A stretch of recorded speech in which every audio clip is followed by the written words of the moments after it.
Scheduled yesterday in case the strike was continuing. Now we know it's very likely it will not continue. More than 500,000 students and their parents were dealing with the first day of a huge teacher strike in the Los Angeles Unified School District, a district that is 700 square miles and stretches well beyond the city limits. It is the first strike there in 3 decades, and as special correspondent Mary McCarthy tells us, there are some big dividing lines between the union and the district. On Monday morning, tens of thousands of teachers braved pouring rain on the picket line for the strike's first day. Some 20,000 people marched through downtown Los Angeles demanding smaller class size, higher pay, regulation of charter schools, and more nurses, counselors, and librarians. All of us have a huge stake in our schools. It represents the future not only of this city, but in many ways our core values, who we are, what we see in our children, and what sort of future city we want to have. We have seen over the last few weeks the way that the city has rallied around public education. Quite frankly, it's been breathtaking. It's been inspiring to see. And for a city that embraced the idea that public education matters, that children matter, that teachers matter, today is a day full of good news. This district and this union that brought their passion, their persistence, and their commitment to talks here at City Hall. We spent the better part of these last 5 days and into a 6th day hashing out details.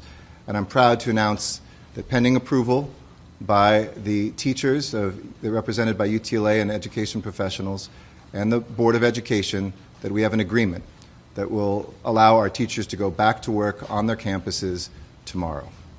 I'm delighted we've reached an agreement with UTLA that provides teachers with a well-deserved salary increase, that will reduce class size, and add more support to our students and educators in schools, including librarians, nurses, and counselors.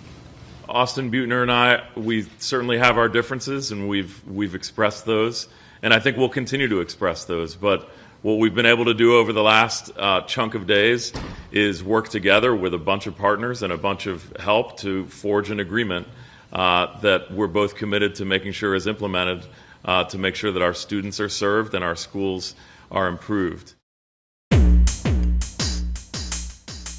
Words of wisdom you have for your colleagues in Denver, this strike to begin apparently on Monday.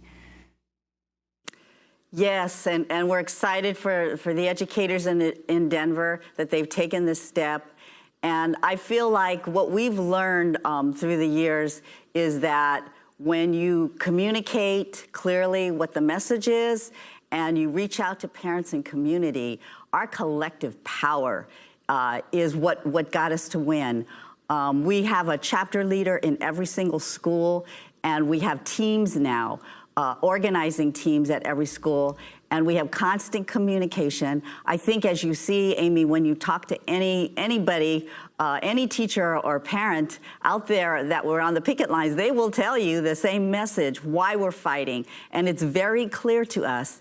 And I think by being able to organize across the board and bring in the voices, the ordinary voices of our parents and our educators. And I myself, by the way, am a speech and language specialist. I worked in 18 years in LA Unified, and we have a diverse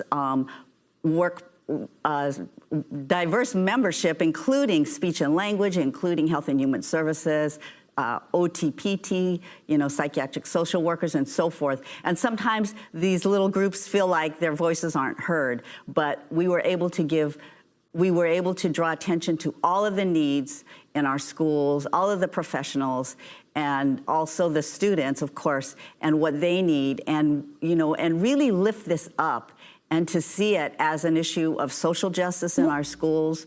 We are also able to bring in some non-mandatory subjects of bargaining into our schools, which we call common good issues, like green space on campus, stopping the criminalization of youth through the wanding. In a while. I'm glad we came to an agreement. He misses school, and I don't want him to miss any more. We have to see the details to see what it says regarding nurses. We were asking for a nurse every day in every school. I'm just excited that they worked together and made a decision. I know that my coworkers are really ready to go back to work and are looking forward to seeing the details of the agreement. It's a really weird position because it feels like we should celebrate because it sounds good. I heard our bargaining team cheering during the press conference, so that's a pretty good sign, but I really want to see the details so that we know exactly what we got. And I'm sure it's just the beginning of a long struggle to keep fighting for the schools our kids deserve. So look at the number of people who are here. This rally was actually scheduled yesterday in case the strike was continuing. Now we know it's very likely it will not continue. Let us close by reminding us all what this is all about. I want to show you Jocelyn Quintana with her. She's in 2nd grade. This is what she has to tell us today. Her birthday wish list: end the strike, spend it with my teachers, go back to class learning, be back with all 24 classmates. Jocelyn, it looks like you are going to get your birthday wish. That is, if this is ratified. We'll learn more later this afternoon. Let's go back to you.